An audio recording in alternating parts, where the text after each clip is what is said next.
Hello everyone, good evening, welcome to my channel. I hope you all are well and doing great. So आज हम करने वाले हैं profits in लिeu of salary from chapter number 4 of income tax, that is income from salary.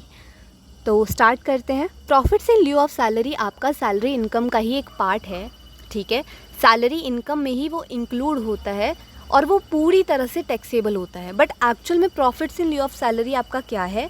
वो payment जो या तो receive हो गई हैं या फिर ड्यू हैं टू द एम्प्लॉई, ठीक है। वो किसको मिलनी है? एम्प्लॉय को। किससे मिलनी है? एम्प्लॉयर से, in addition to the wages और सैलरी। वो हमारा है profits in लिeu of salary. That means कि apart from the salary income जो भी आपकी एम्प्लॉय को एम्प्लॉयर देगा payment, that is profits in लिeu of salary. अब देखो, कुछ रिसिप्ट्स हैं जिनको ट्रीट किया जाता है as profits in लिeu of salary. उसमें सबसे पहले आती है कोई भी अमाउंट ऑफ एनी कंपनसेशन जो ड्यू है या फिर रिसीव होना है बाय एन एम्प्लॉय। किससे? या तो उसके एम्प्लॉयर से या फिर फॉर्मर एम्प्लॉयर से, ठीक है। तो वो कब, किस कंपनसेशन किस चीज़ की मिल रही है उसको? Termination of his employment. तो हमारा क्या है, वो वाला जितना भी पेमेंट होगा, वो वाला अमाउंट होगा, वो हमारा प्रॉफिट्स इन लिeu ऑफ सैलरी में आएगा। अगर एम्प्लॉयमेंट की टर्मिनेशन पे कुछ कंपनसेशन आपका एम्प्लॉयर या फिर फॉर्मर एम्प्लॉयर एम्प्लॉय को दे रहा है, तो वो किस में आएगा? प्रॉफिट्स इन लिeu ऑफ सैलरी में, ठीक है जी। नेक्स्ट आपका क्या आता है? अगर आप मॉडिफिकेशन करोगे टर्म्स और कंडीशन जो हमारा कॉन्ट्रैक्ट ऑफ एम्प्लॉयमेंट में है, तो भी एम्प्लॉयर को क्या देना पड़ेगा, ठीक है। जो अमाउंट ऑफ कंपनसेशन है वो देना पड़ेगा, और वो देगा जैसे ही तो वो हमारा किस में ऐड हो जाएगा? प्रॉफिट्स इन लिeu ऑफ सैलरी में, ठीक है जी। नेक्स्ट आपका आता है सारे वो अमाउंट, ठीक है, पेमेंट के अमाउंट जो ड्यू हैं या रिसीव हैं, किसे छोड़ के? जो हमारी कुछ एग्जेम्प्टेड है इनकम, ठीक है, एक्सेप्ट दोज पेमेंट्स जो एग्जेम्प्ट हो जाती हैं अंडर सेक्शन 10। वो है, जैसे अब हमने आगे पढ़नी है, ये कंफ्यूज मत होना। सबसे पहले आती है हमारे पास ग्रेच्युटी की, ठीक है, आगे पढ़ेंगे इसको। जो ग्रेच्युटी में अमाउंट ऑफ पेमेंट जो भी हमारे को रिसीव होगा वो एग्जेम्प्ट हो जाता है under section 10 subsection 10, okay. Next is pension की कम्यूटेड वैल्यू जो है। देखो, पेंशन में दो आएंगी, कम्यूटेड पेंशन और अनकम्यूटेड। इसमें जो कम्यूटेड पेंशन है वो आपकी एग्जेम्प्ट हो जाती है under section 10 subsection 10A, okay. After that आपका आता है रिटायरमेंट कंपनसेशन का जो अमाउंट है, ओके, वो भी एग्जेम्प्ट हो जाएगा। HRA का जो रिसीव हुआ है अमाउंट वो भी एग्जेम्प्ट हो जाएगा। उसके बाद आपका आएगा हमने अप्रूव्ड सुपर एन्युएशन फंड पढ़ा था, ठीक है, ASF, वो भी एग्जेम्प्ट हो जाएगा। और उसके बाद हमारा आता है कि जो रिकॉग्नाइज्ड प्रोविडेंट फंड होगा, ठीक है, उसमें से जितना भी फंड, देखो, टू द एक्सटेंट वो क्या हो जाएगा? एग्जेम्प्ट हो जाएगा। Amount of payment that is received from a recognised provident fund to the extent it is exempt under, इसका सेक्शन है आपका सेक्शन 10 सबसेक्शन 12, ओके। और जो हमारा amount of payment from statutory provident fund that is SPF और PPF, ठीक है, public provident fund होंगे, वो भी हमारे क्या है? एग्जेम्प्ट हो जाते हैं इसके अंदर, ठीक है। तो कितने आ गए हमारे पास? हमने सबसे पहले बोला ग्रेच्युटी, आफ्टर दैट हमने क्या बोला? ग्रेच्युटी, कम्यूटेड पेंशन, HRA के बाद आपका आया था हमने पढ़ा approved superannuation fund, after that recognised provident fund to the extent, okay, it is exempt under section 10 subsection 12। And after that आपका आता है अमाउंट ऑफ पेमेंट जो रिसीव होगी फ्रॉम SPF या फिर PPF, स्टैट्यूटरी प्रोविडेंट फंड या फिर public provident fund. ये हो गए हमारे 3 पॉइंट। सबसे पहला हमने क्या पढ़ा? टर्मिनेशन ऑफ हिज एम्प्लॉयमेंट का कंपनसेशन। आफ्टर दैट अगर मॉडिफिकेशन होगा terms and condition of contract of employment में, ठीक है। थर्ड हमने पढ़ा वो सारे अमाउंट्स एक्सेप्ट दीज जो एग्जेम्प्टेड हैं। फोर्थ हमारा कौन सा आता है कि अगर पेमेंट हमारी अनरिकॉग्नाइज्ड प्रोविडेंट फंड से हुई होगी तो वो हमारी किस में आएगी? प्रॉफिट्स इन लिeu ऑफ सैलरी में, ठीक है। बाकी सारे हमारे एग्जेम्प्ट हो गए थे ऊपर, आपने देखा, ठीक है। APF का और SPF PPF का तो एग्जेम्प्ट हो गया, उसके बाद RPF का भी टू द एक्सटेंट तक एग्जेम्प्ट हो गया। बट जो हमारा UPF है, ओके, और any other fund to the extent to which it does not consist of employees on contribution, जब तक एम्प्लॉय की ऑन कंट्रीब्यूशन इसमें नहीं आएगी देन वो हमारा क्या है? इसमें इंक्लूड होगा, ओके। कोई भी अमाउंट ऑफ सम अगर रिसीव हुआ है हमारे को की मैन इंश्योरेंस पॉलिसी के अंदर, तो हमारा वो इंक्लूड जो कर रहा होगा सम जो भी एलोकेट किया होगा बाय वे ऑफ बोनस, तो वो हमारा इंक्लूड होगा प्रॉफिट्स इन लिeu ऑफ सैलरी में। आफ्टर दैट हमारा आता है कोई भी अमाउंट ड्यू और रिसीव्ड है वेदर इन लम्प सम या फिर otherwise by any employee from any person. कब? जब उसने ज्वाइन किया था, ठीक है, एनी एम्प्लॉयमेंट को विद दैट पर्सन, या फिर after cessation of his her employment with that person, मतलब ख़त्म हो जाने के बाद, तो वो भी हमारा प्रॉफिट्स इन लिeu ऑफ सैलरी में आएगा। तो अपने ये चीज़ें याद रखनी है।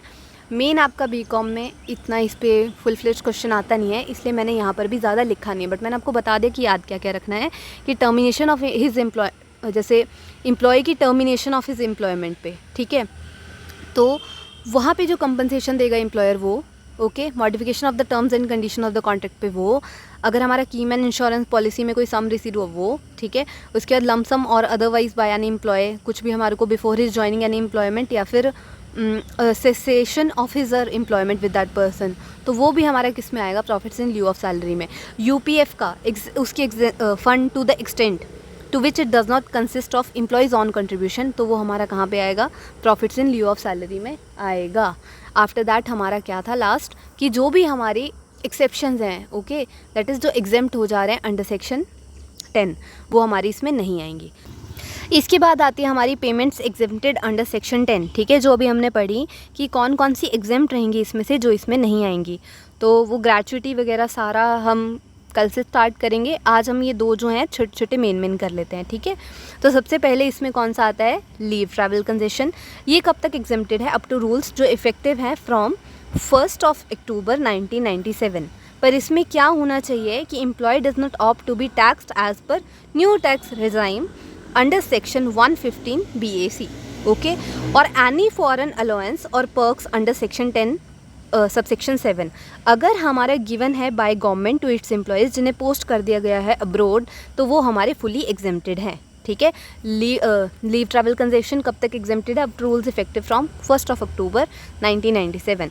पर क्या है उसमें? एम्प्लॉय जो है does not opt to be taxed as per new tax regime.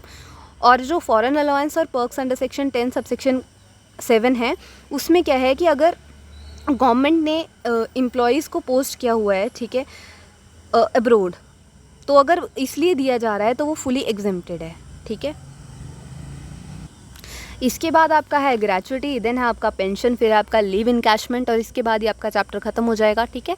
Deductions वाला टॉपिक आपका फुल फ्लेज्ड है, तो हम उसको बाद में करेंगे। सो एक बार दोबारा से रिकैप्चुलेट कर देती हूँ। प्रॉफिट्स इन लिeu ऑफ सैलरी आपका जो है सैलरी इनकम का ही एक पार्ट है जो पूरी तरह से टैक्सेबल होता है। ये पेमेंट रिसीव्ड या फिर ड्यू होती है to the employee by the employer in addition to wages और सैलरी, ठीक है। अब देखो इसमें क्या क्या आ जाता है, ठीक है। टाइप्स ऑफ रिसिप्ट है जिनको ट्रीट किया जाता है as profits in लिeu of salary. तो हमने क्या पढ़ा? कोई भी अमाउंट ऑफ एनी कंपनसेशन जो ड्यू है, रिसीव्ड है by an employee from his employer या फिर उसके फॉर्मर एम्प्लॉयर से, किस लिए? टर्मिनेशन ऑफ हिज एम्प्लॉयमेंट पर, ठीक है। उसके बाद आपका अगर मॉडिफिकेशन होता है टर्म्स एंड कंडीशंस का ऑफ कॉन्ट्रैक्ट ऑफ एम्प्लॉयमेंट में, ठीक है, तो जो अमाउंट ऑफ कंपनसेशन एम्प्लॉयर देने वाला है एम्प्लॉय को या फिर फॉर्मर एम्प्लॉयर देने वाला है एम्प्लॉय को, वो भी किस में इंक्लूड होगा? प्रॉफिट्स इन लिeu ऑफ सैलरी में। उसके बाद सारी की सारी पेमेंट किसे छोड़ के?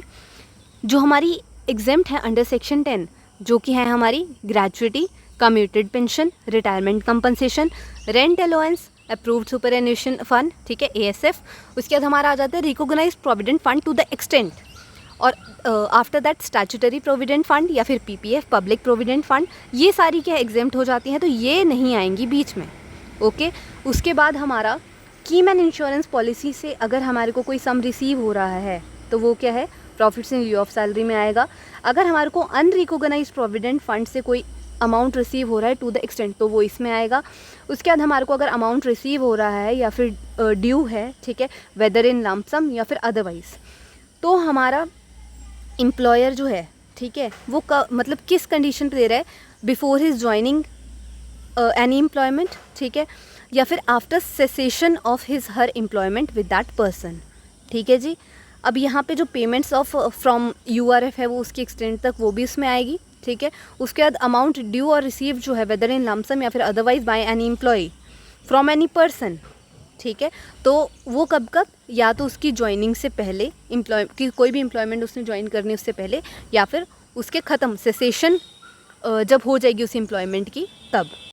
बाद मैंने आपको 2 पार्ट पढ़ा दिए पेमेंट एग्जेम्प्टेड अंडर सेक्शन 10 के, ठीक है। इसमें आगे ग्रेचुटी वगैरह आएंगे, बट हमने आज 2 कौन से पढ़े, लीव ट्रैवल कंसेशन, मतलब कि ये कब तक एग्जेम्प्टेड है, अप टू रूल्स जो कि इफेक्टिव हैं फ्रॉम 1 अक्टूबर 1997। पर इसमें क्या है कि एम्प्लॉय को क्या नहीं करना है, ऑप्ट नहीं करना है to be taxed as per new tax regime.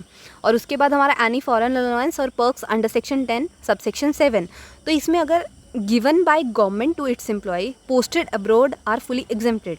देखो, हमारा जो एम्प्लॉय होगा ना, जो अब्रॉड पोस्ट कर देगा, ठीक है, आउटसाइड इंडिया, तो अगर उसको कुछ मिलेगा ऐसा, तो वो क्या है, फुली एग्जेम्प्टेड हो जाएगा। तो कोई भी फॉरेन अलाउंस अगर हमारे एम्प्लॉय को मिला होगा, ठीक है, तो वो सारा का सारा फुली एग्जेम्प्ट हो जाएगा। और लीव ट्रैवल कंसेशन में क्या होगा, हमारे एग्जेम्प्ट हो जाएगा अप टू रूल्स जो कि इफेक्टिव है फ्रॉम 1 अक्टूबर 1997, ठीक है जी। तो क्लियर होगा profits in lieu of salary. और ये 2 कल हम पढ़ने वाले हैं, बहुत बढ़िया सा topic, that is gratuity. After that उसके बाद भी बढ़िया सा टॉपिक पेंशन, और उसके बाद भी बढ़िया सा टॉपिक लीव इनकैशमेंट। आपका फिर बचेगा डिडक्शंस वाला टॉपिक, ओके, वो हम फुल फ्लेज करेंगे बढ़िया से आगे, क्योंकि उसका पूरा चैप्टर है एक, तो मैं नहीं चाहती कि हम उसको इस वाले चैप्टर में कवर कर दें, तो हम उसको फुल फ्लेज पढ़ेंगे। कोई भी डाउट हो, कुछ भी पूछना हो तो मुझसे पूछ लेना। Take care, bye bye.